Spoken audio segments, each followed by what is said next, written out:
Salut à toutes et à tous, bienvenue sur la chaîne YouTube du podcast Jeux en triangle. On est là pour prolonger, compléter un petit peu notre épisode 26 autour de Roberto Baggio, Denis Bergkamp et Youri Djorkaeff. Et pour cela, on accueille un invité de marque, Monsieur Robert Pires. Alors, est-ce qu'il faut vraiment le présenter? Champion du monde 98, vainqueur de l'Euro 2000, membre des Invincibles d'Arsenal. Bonjour Robert, merci beaucoup d'être avec nous. Comment ça va? Bonjour Arthur, tout va très bien. Je vous remercie, j'espère que pour vous aussi. Très bien aussi, c'est gentil. On va se lancer sans plus attendre dans le prolongement de cet épisode. Alors, il y a deux joueurs dans ce trio-là avec lesquels vous avez joué. On va commencer par l'un d'entre eux, Denis Bergkamp. Si j'ai bien compté, 178 matchs joués avec lui du côté d'Arsenal. Alors, je vais commencer par une question qu'on fera avec chacun de ces joueurs-là. Quel est votre meilleur souvenir, votre meilleure anecdote avec Denis Bergkamp sur vos différentes années Arsenal? Ça peut être sur la pelouse, bien sûr, mais aussi à l'entraînement dans le groupe. Ça peut être n'importe quoi.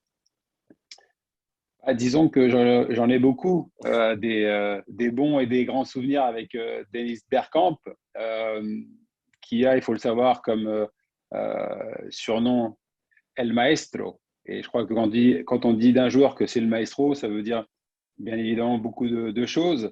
Maintenant, je suis extrêmement fier d'avoir pu partager quelques années justement avec Denis, parce que pour pas être trop long, disons que j'ai énormément appris à ses côtés tous les matins, au quotidien. C'était pour moi un exemple, surtout sur l'aspect technique. Et je trouve que l'aspect technique aujourd'hui dans le football, pour moi, c'est ce qu'il y a de plus important. Et donc, même si j'ai reçu une très bonne formation à la française, que ce soit au Stade de Reims ou FC Metz, le fait de pouvoir s'entraîner, de côtoyer des joueurs comme Bergkamp, bien évidemment, ça ne peut que vous aider et vous améliorer.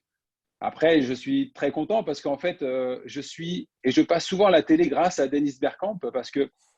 Pourquoi je dis ça? Parce que encore aujourd'hui, il a inscrit l'un des plus beaux buts de la Première Ligue. Et bon, j'y suis pour rien parce que moi, j'ai juste fait la passe. Bon, c'est une passe de 20 mètres et puis après, il fait un geste juste fabuleux. Et ceux qui ne l'ont pas vu, justement, avec YouTube aujourd'hui, on peut aller le voir, on peut aller le visionner. C'était un Newcastle Arsenal. Et croyez-moi, ça vaut le détour pour ceux qui aiment le beau jeu et surtout les très beaux buts. Ah, vous êtes modeste parce que la passe, elle est quand même bien appuyée. Elle casse une petite ligne. Elle est pas mal cette passe quand même, venue du côté gauche. Oui, je pense elle est belle parce que vous l'avez dit, c'est-à-dire elle casse une ligne. Et puis, en fait, justement, ce que m'ont appris les Anglais, et c'est ce qu'ils adorent, c'est les passes fortes et les passes appuyées. Et donc, je me suis servi un petit peu de ce conseil. Et puis après, oui, la passe, elle est jolie parce qu'elle est dans les pieds de Denis Bergkamp, parce que bon, il a pas trop besoin de bouger, mais le geste qu'il fait, qu'il réalise, en plus, il cède des deux pieds, il cède de son corps, et puis la finition, elle est juste merveilleuse parce qu'en fait, on pensait tous qu'il allait tirer fort, et puis il a juste ce petit plat du pied, petit filet, et ça fait but. Et encore une fois, aujourd'hui, c'est l'un des plus beaux buts de la Première Ligue. Donc, imaginez. Ouais. Vous avez parlé de lui comme un exemple sur l'aspect technique. Il y a un autre aspect, nous, qu'on a évoqué lorsqu'on a enregistré le podcast avec mes deux amis. C'est Ouais. l'aspect hygiène de vie auquel Arsène Wenger n'était peut-être pas étranger aussi. Quand il est arrivé à Arsenal, il a été assez exigeant là-dessus. Est-ce que Bergkamp était aussi un exemple sur le travail de l'ombre, sur, je dis n'importe quoi, l'alimentation Est-ce que c'était aussi ça, Denis Bergkamp, dans la vie du groupe, un exemple à ce niveau-là? Bien sûr, ouais, je suis d'accord avec vous. C'est-à-dire que, bien évidemment, sur le terrain, ça a été un exemple, ça a été un leader par rapport déjà à son allure, à sa prestance, le nom aussi, parce que bon, quand on dit Denis Bergkamp par Arsenal, croyez-moi, ça résonne assez fort. Donc oui, son alimentation, pardon, il y tenait beaucoup parce qu'il estimait que c'était important. Et puis quand tu es jeune, tu ne fais que, je veux dire, pas le copier, mais disons que tu prends encore une fois, ouais, le mot, c'est un exemple. Ça a été un exemple pour moi. Et puis après, vous avez dit que Arsène Wenger, il y a été pour beaucoup. Oui, c'est lui en fait, celui qui a un petit peu tout changé à Arsenal et aussi un peu révolutionné le football en Angleterre parce qu'il venait justement du Japon. bon, pour ceux qui ne savent pas, au Japon, c'est assez dur, c'est assez strict, c'est assez discipliné. Et puis donc, il a apporté ça à Arsenal. Il y a eu un vrai changement. Je peux vous dire que les Anglais, au début, ils n'étaient pas d'accord. Ils n'étaient pas contents avec Arsène Wenger parce que justement, ils n'étaient pas habitués à cette hygiène de vie ou alors à cette alimentation ou même le fait de boire de l'eau. Mais le boire de l'eau, c'est ce qu'il y a de plus important pour un sportif de très haut niveau, pour n'importe quel athlète. Donc, Arsène Wenger plus Dennis Bergkamp, je peux vous dire, quand vous êtes au milieu, vous ne pouvez que progresser. Hein. Il y a autre chose qui vous a peut-être marqué, c'est son rapport au collectif. Je dis ça parce que quand il était à l'Ajax, c'était vraiment un serial buteur. Il mettait but sur but, il y avait peut-être un peu moins de passes décisives. Et puis après, au fil du temps, à Arsenal, il a reculé un peu sur le terrain. C'est devenu une sorte de facilitateur de jeu, on va dire. Est-ce que ça, c'est quelque chose qui vous a marqué, cette évolution sur Bergkamp, et comment ça se retranscrivait, que ce soit en match ou à l'entraînement? Mais vous savez, Arthur, quand vous êtes à ses côtés tous les matins, j'ai envie de dire que le football, il est facile. Il y a plein de joueurs comme ça qui pour moi, ont été importants. Et vous avez dit quelque chose qui est juste, c'est l'aspect collectif. Et Dennis Bergkamp, encore une fois, c'est le vrai exemple dans ce registre-là ou dans ce domaine-là, parce que ce qui était important pour lui, alors oui, s'il avait l'occasion ou l'opportunité de marquer, et encore une fois, il a marqué de très, très, très jolis Bien buts, sûr. que ce soit en club, mais aussi en équipe nationale. Honnêtement, ceux qui n'ont pas vu ou qui ne connaissent pas Dennis Bergkamp, s'il vous plaît, allez le voir parce que c'est non, non, c'est vrai, hein, Bien sûr, bien c'est un sûr. vrai régal. Non, je dis ça pour la nouvelle génération parce que c'est clair, il y a une évolution, et puis parce que Dennis Bergkamp, ça va faire bientôt plus de 20 ans, mais si on aime le football, il faut aller le voir. Et après, Dennis, comment je vais dire, il s'est amélioré aussi, et c'est ça important, c'est-à-dire que quand il pouvait faire la passe, quand il pouvait euh, vraiment faire plaisir à son coéquipier, il le faisait parce qu'il estimait que son coéquipier, justement, était mieux placé que lui pour marquer. Et je peux vous dire que la palette de Dennis Bergkamp, au fur et à mesure, notamment avec Arsenal, elle s'est élargie. Et moi qui avais 25-26 ans, je peux vous dire que j'en ai profité au maximum. Vous êtes arrivé, si je ne dis pas de bêtises, 5 ans après lui, à Arsenal. Vous Ouais, êtes parti en même temps, en 2006, ouais, après cette douloureuse finale de Ligue des Champions d'ailleurs. Euh, ouais. Est-ce que vous avez tout de suite été impressionné par l'importance, enfin, est-ce que Dennis Bergkamp était quelqu'un déjà de très charismatique, de très important au moment où vous êtes arrivé, et ensuite vous avez fait ce sacré bout de chemin ensemble, et quand on prend tout ça, qu'on prend un peu une vue de haut, quel est selon vous son degré d'importance dans, à cette époque-là, le retour d'Arsenal vraiment au top du top? Je, je, je savais très bien qu'en allant à Arsenal, j'allais déjà progresser. Ça, c'était une certitude. Alors après, oui, on m'a dit, tu vas rejoindre les Français, la French Connection, comme on a dit là-bas, les Patrick Vieira, les Thierry Henry. Il y avait Gilles Grimandi aussi qui était sur place. Mais j'avais vu l'effectif et quand tu vois le nom de Dennis Bergkamp, déjà, bah, honnêtement, c'est pas mal, c'est du lourd, comme on dit souvent. Et je me suis dit, ah, le fait d'être avec lui, je pense que ça peut être pas mal. Après, bien sûr, il y a d'autres joueurs. Hein, je crois que ça, il faut pas l'oublier. Mais moi, je savais que à ses côtés, j'allais apprendre beaucoup, beaucoup de choses sur l'aspect technique. Et en fait, c'est ce qui m'a plu avec Dennis Bergkamp.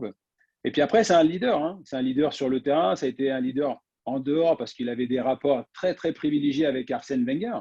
Et, et vraiment, l'homme qui était le plus important, je trouve, dans l'effectif par rapport à tout ce qu'il pouvait apporter, c'est lui, Dennis Bergkamp, El Maestro. Et du coup, alors peut-être pour résumer tout ce qu'on vient de se dire, question très simple, quelles sont selon vous ses principales qualités de joueur? Et s'il y a un défaut qui Non, traîne, on veut bien l'entendre aussi. bah, non mais voilà, vous savez, les défauts, on en a tous, hein, même si on a été un sportif de haut niveau. Et justement, c'est comme ça que fonctionne tout le monde. Euh, le point positif, c'est en fait ce que j'ai aimé chez lui, c'est sa technique et le fait de jouer simple. Je me souviens qu'à mes débuts, un jour, il m'a dit, bon, on discutait comme ça, et il m'a dit, tu sais, Robert, si j'ai un conseil à te donner, c'est que dans le football, le plus important, c'est le premier contrôle. Et en fait, il ne s'est pas trompé parce que ça veut dire quoi? Ça veut dire que si tu réussis ton contrôle, de suite, tu es à l'aise, de suite, tu es dans de bonnes dispositions. Par contre, si tu le loupes, là, tu commences un peu à douter. Là, ça va vite dans ton cerveau. Tu commences à prendre un peu, être en panique. Et puis après, tu as l'adversaire qui vient sur toi et puis il faut aller vite. Et donc, moi, je me suis vraiment basé et concentré sur le contrôle, le premier contrôle. Après, le défaut, défensivement, Dennis Bergkamp, c'était pas ça. Très, très moyen. Mais bon, on ne peut pas lui en vouloir parce qu'offensivement, c'était de l'art, toujours, toujours. Alors, pour rester alors, c'est pas un défaut, pour le coup, ça, il n'y pouvait rien. Il y avait cette fameuse peur de l'avion dont on a beaucoup Oui, parlé. Non, ouais, mais ouais, c'est vraiment un défaut entre gros guillemets. ouais. Enfin, vous, comment vous l'avez vu? Est-ce que c'est quelque chose qui lui pesait énormément? Parce que, alors, j'ai pas d'exemple précis en tête, mais j'imagine qu'il y a eu des matchs de Coupe d'Europe où il pouvait être là au match aller, pas au match retour. Comment vous viviez ça dans le groupe avec lui? Ben, déjà, pour nous, c'était clair, net et précis parce qu'il il avait justement cette phobie de l'avion. Alors après, oui, je pense que ça peut se soigner, on peut aller voir quelqu'un justement pour y remédier, mais lui, il avait décidé autrement. Et puis surtout, c'est que, vous savez, à partir du moment où vous avez une discussion avec votre entraîneur, et si votre entraîneur vous dit oui, voilà, il n'y a pas de problème. Nous, on savait que on ne pouvait pas compter sur lui sur un match. Bon, le match aller ou le match retour, ça dépendait comment étaient faits les rencontres, mais euh, pour nous, c'était pas un handicap parce qu'on savait que, alors, Dennis Bergkamp a toujours été important, mais après, bon, il y avait d'autres joueurs qui étaient là pour essayer, j'ai envie de dire, de le remplacer. Je dis bien essayer parce que c'est compliqué, hein. Mais disons que on avait d'autres atouts. Et après, on avait Nyamko Kanu, on avait Jérémy Aliadia. Donc, bon, Thierry Henry, j'en parle pas parce que tout le monde le connaît, mais ça a été comme ça. Et surtout, nous, dans le groupe, on l'a toujours accepté. Donc, c'est vrai, quand on allait jouer en Champions League, je ne sais pas, en Espagne ou au Portugal, non, mais en Italie, bon, bah, il venait pas, mais bon, ça faisait partie du jeu. Et nous, on était au courant et honnêtement, il n'y avait aucun problème avec Dennis Bergkamp. Bon, on va pouvoir passer sur Yuri Djorkaeff, Oh, autre yes. joueur avec lequel vous avez joué. 35 Ouais, matchs avec Yuri Djorkaeff en équipe de France, disputés tous les deux. Même ouais. question pour Denis Bergkamp. Alors, j'imagine qu'il y a des souvenirs très forts qui vous viennent tout de suite en tête, mais quel est votre souvenir le plus fort avec Djorkaeff? Ça peut aussi être des souvenirs dont on se doute pas, et qui sont autres que la Coupe du Monde 98, hein, ou l'Euro 2000 d'ailleurs. Bah, alors, par quoi je vais commencer déjà? C'est que euh, je suis extrêmement chanceux, quoi, honnêtement, parce que ce soit en club ou en sélection, j'ai eu la chance d'évoluer à côté de très grands joueurs et ça a été souvent, et c'est pour ça que j'en suis très, très content, ça a souvent été des meneurs de jeu. Donc là, on vient de parler de Dennis Bergkamp, là, on parle de Yuri Djorkaeff. Bon, il y a eu Zizou, il y a eu Riquelme, donc il y a plein de grands joueurs comme ça que j'ai pu côtoyer. Donc c'est pour moi, ça a été un vrai plaisir. Mais des souvenirs avec Yuri, ouais, pareil, j'en ai plein. Après, le doublé 98-2000, je crois que c'est ce qui a de plus beau, c'est ce qui a de plus fort. Et puis après, encore une fois, quand vous avez des joueurs comme ça dans votre effectif ou alors dans votre sélection, je ne vais pas dire que c'est facile, mais en tout cas, ça vous permet de gagner quelques trophées. Ouais. Alors, on a évidemment un souvenir du joueur extraordinaire qu'il était, et puis un Ouais. souvenir d'une personnalité plus discrète, peut-être un petit peu introvertie. Enfin ça c'est l'image qu'on avait de l'extérieur, évidemment. Est-ce qu'à l'intérieur c'était pareil? Yuri Djorkaeff était plutôt réservé, ou est-ce qu'il amusait la galerie? Non, c'est pas qu'il amusait la galerie, mais c'est quelqu'un qui a une vraie connaissance du football ou alors de la vie. Et puis, en fait, même je trouve devant les médias, il a toujours ce côté un peu timide. C'est-à-dire en fait, il veut pas se livrer. Il a un peu cette carapace. Puis surtout, il ne faut pas rentrer dans son monde. ou alors dans son univers parce qu'il y tient et puis justement parce qu'il protège. Donc, euh, moi qui ai eu la chance de le voir, de le côtoyer, je peux vous dire que quand on était en interne, le soir, après les entraînements ou après les repas, on se faisait toujours des petites réunions et puis là, il pouvait parler des heures et des heures. Donc, donc Yuri a cette double personnalité sur le terrain. Attention, sur le terrain, euh, d'une efficacité mais extrême. Techniquement, pareil, il n'y a rien à dire. Et puis après, pas vraiment un leader, hein, mais disons que quelqu'un qui sait vous parler au bon moment. Et quand il faut appuyer un peu les paroles, il le fait sans problème. Mais c'est toujours dans le bon sens et c'est toujours pour aider l'équipe. Et dans le rapport au collectif, on parlait de Dennis Bergkamp, donc très tourné vers les autres.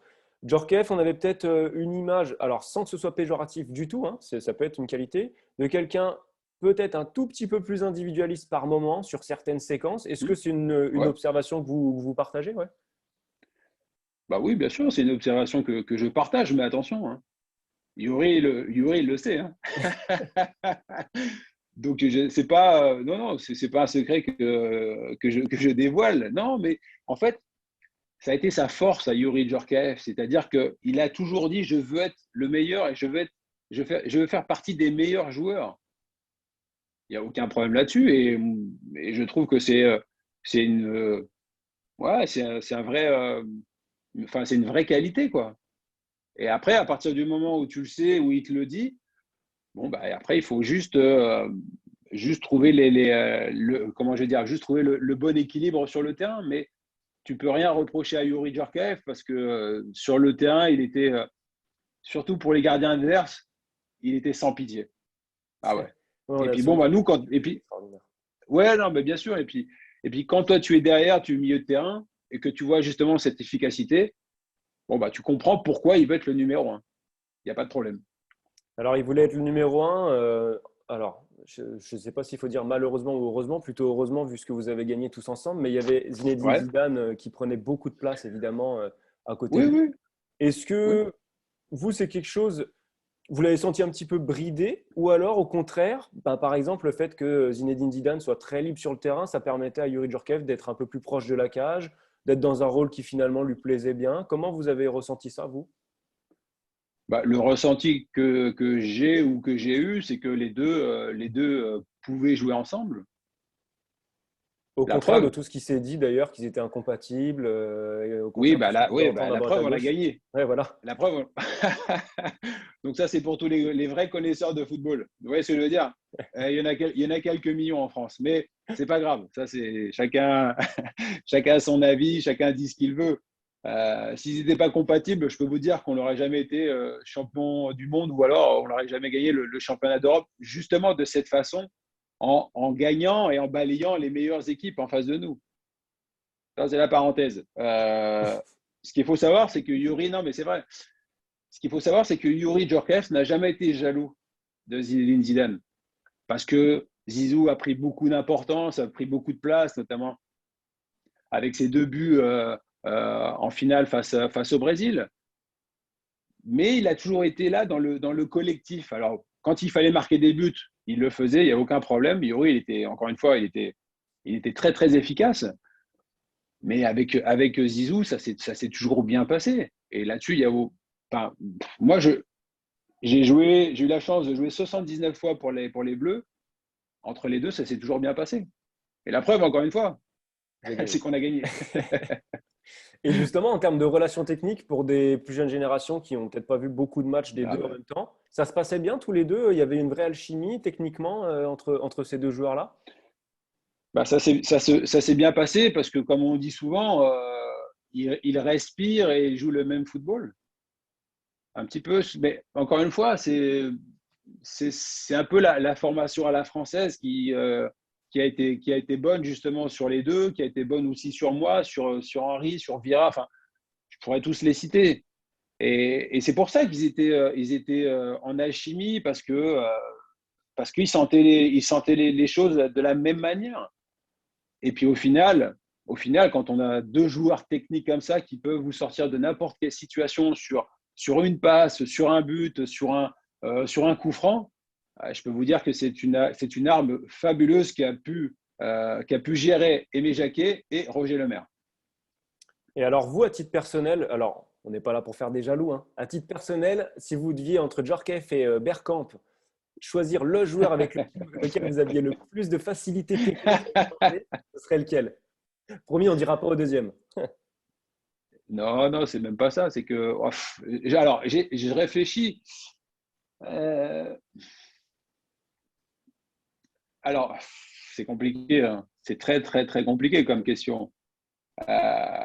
Après, le petit avantage, je vais dire Dennis Bergkamp, parce que en fait, j'étais au quotidien avec lui tous les matins. Donc, plus d'affinité, une bonne alchimie, c'est-à-dire que quand j'avais le ballon, j'essayais de le trouver au maximum, que ce soit Thierry Henry, que ce soit lui, que ce soit Canou. Et puis comme ça, on travaille. Et puis c'est comme ça qu'on avance et qu'on gagne des titres. Et c'est pour ça qu'Arsenal a gagné justement ce trophée qui est hyper important, qui est la Première Ligue. Donc oui, petit avantage pour Bergkamp parce que je l'avais tous les matins avec moi. Et donc, pareil que pour Bergkamp tout à l'heure, si vous deviez ressortir les principales qualités du Yuri Djorkaeff et puis un défaut, ce serait lesquels? Euh, Yuri devant le but intraitable. J'ai rarement vu un joueur devant le but être, être sans pitié et avoir très très peu de déchets. Vraiment. Son défaut, râleur. Surtout avec nous, les joueurs derrière lui, quoi. Il fallait toujours jouer avec lui. Donc un peu râleur, ouais. Bon, on va terminer avec Roberto Baggio. Alors, vous n'avez Ouais. pas joué avec Roberto Baggio et Non. si vous me coupez si je dis une bêtise, mais vous l'avez affronté à une seule reprise, c'était lors de la Coupe du Monde 98. Euh, Ouais. bon, il y avait une petite génération d'écart quand même entre vous deux. Est-ce que Ouais. vous avez quand même des souvenirs de lui, une anecdote à son sujet, quelque chose qui vous a marqué au sujet de Roberto Baggio? Bah, malheureusement, je n'ai joué qu'une seule fois contre lui. Vous l'avez dit, c'était France-Italie en 98. Non, j'ai pas vraiment une anecdote le concernant, mais c'est un joueur que j'ai aimé, que j'ai apprécié parce que par cette façon de courir, son élégance, encore une fois, un meneur de jeu, celui qui fait jouer avant tout son équipe, qui est là pour faire briller les autres, qui techniquement aussi avait quelque chose peut-être mieux que la plupart des autres joueurs. Donc, c'est pour ça qu'il y a eu. Bon, aujourd'hui, c'est un peu justement, ce poste-là est en voie de disparition. Et c'est vrai que par rapport à tous les joueurs que vous m'avez dit, bon, bah, il y en a de moins en moins. Et Roberto Baggio, en tout cas, fait partie, ça c'est une évidence, fait partie des meilleurs joueurs italiens. Ça, c'est clair. Ouais, puis il détonnait en plus par rapport au standard du joueur italien. Il avait une technique peut-être plus fantasque que les autres qu'on a rarement retrouvées chez les joueurs italiens au final. Ouais, bien sûr. C'est pour ça que c'était un joueur qui sortait du lot parce qu'il avait un truc en plus. Et il y a des joueurs hein, qui ont cette petite magie ou alors cette petite folie quand il faut faire un dribble important, quand il faut faire la passe alors que personne ne l'a vu. Et puis surtout, il voyait vite. Et ce que j'aimais chez lui, c'est qu'en fait, il pouvait alterner le jeu court et le jeu long, mais il était toujours précis. Et c'est pour ça, et vous avez raison, c'est pour ça que c'est un joueur, Roberto Baggio, je pense que c'est un joueur qui est à part. Ouais, vraiment. Et du coup, c'est un joueur dont vous regardiez assez régulièrement les matchs, j'imagine. J'imagine que la Serie A à Ouais. l'époque, qui était le championnat majeur, vous deviez beaucoup la regarder aussi. Ah ouais, bien sûr, mais le championnat italien, pour moi, dans les années 2000, c'était le meilleur Ouais. championnat. Oui. Bon, même bien avant, fin 90. Parce qu'en plus, il y avait quelques Français justement qui avaient décidé d'aller partir en Italie. Je pense à Marcel Desailly, je pense à Didier Deschamps avant le Mondial 98. Donc forcément, quand vous avez des Français qui décident d'aller dans ce championnat, bon, bah, vous le regardez. Et puis, bah, vous découvrez des joueurs comme Baggio et qui sortent du lot, qui peuvent être un exemple. Encore une fois, pas le copier parce que c'est compliqué, mais prendre des enseignements. Et c'est ce qui s'est passé, ouais. Est-ce que lors de ce fameux quart de finale 98, vous aviez eu alors je dirais pas un plan anti-Baggio, ça m'étonnerait, mais est-ce que vous vous rappelez de discussions dans le vestiaire avec des coéquipiers qui jouaient en Serie A et qui avaient des consignes particulières à appliquer face à lui, en sachant qu'il est quand même passé proche en plus de vous éliminer là, sur cette reprise de volée en prolongation qui passe juste à côté? Est-ce que vous en aviez beaucoup parlé de lui avant le match dans le vestiaire? Oui, parce que c'était l'homme fort, c'était l'homme dangereux, c'est lui qui pouvait nous mettre en difficulté. Je me souviens que Didier Deschamps l'avait dit, mais je ne vais pas lui faire de cadeau, quoi. Bon, vous connaissez un peu Deschamps maintenant, je suppose. Ça ne nous étonne pas du personnage. Donc, ouais, non, ben oui, moi non plus. Mais disons que, en plus, à l'époque, bon, c'était plus dur, plus rugueux et moins de caméras. Donc, imaginez qu'il y avait quelques coups qui pouvaient se perdre. Mais oui, enfin, il n'y avait pas un plan anti-Baggio, euh, mais Jacquet nous avait mis en garde et que justement, et le joueur le plus proche de lui, c'était Didier Deschamps, parce que il se retrouvait souvent dans la même zone. Et puis quand on a un joueur comme ça, bon bah le plus dur, c'est de pouvoir le contrer, quoi. Et je trouve que Didier l'a très bien fait, mis à part, vous l'avez dit, sur la dernière action ou dans les prolongations où il a failli marquer un but extraordinaire, qui passe pas très loin du but de Fabien Barthez. Mais c'était l'homme à surveiller de très près, ouais. Baggio. Bon, on va terminer par un exercice qui est pas évident. C'est le classement. Donc, on a coutume à la fin de nos épisodes de chacun choisir un titulaire, un remplaçant, un placardisé. Quel est votre classement? Vous avez le droit, voilà, un petit argument pour justifier de Mais chaque poste. le classement entre les trois? Ouais, parmi les trois joueurs, vous prenez un titulaire, un remplaçant et malheureusement un placardisé ou un réserviste. C'est dur. Ouh là là.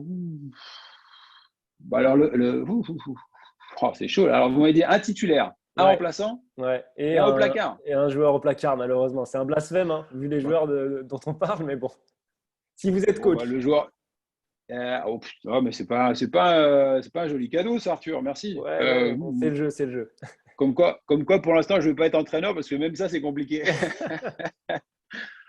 Au placard, malheureusement, je vais dire Baggio. Ouais.